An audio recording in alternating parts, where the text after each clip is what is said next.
past month to prevent microplastics or plastics in our oceans. I recycle. Does that count? Yes.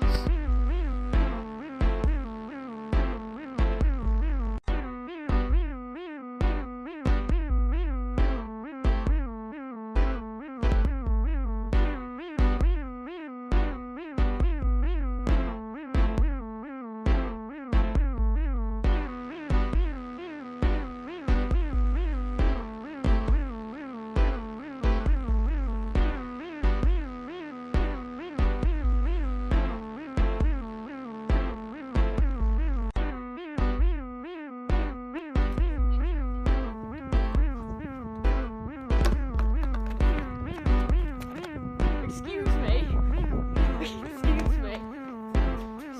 sir, do you know what you've just done? It wasn't in the bin, you chucked it to the side of the bin, sir. Do you know what problem that could have caused? I'm sorry, I take back my sins. Thank you, sir. It could have killed lots of animals. Thank you, sir. There he is! Many ways you can cut down on plastic include not using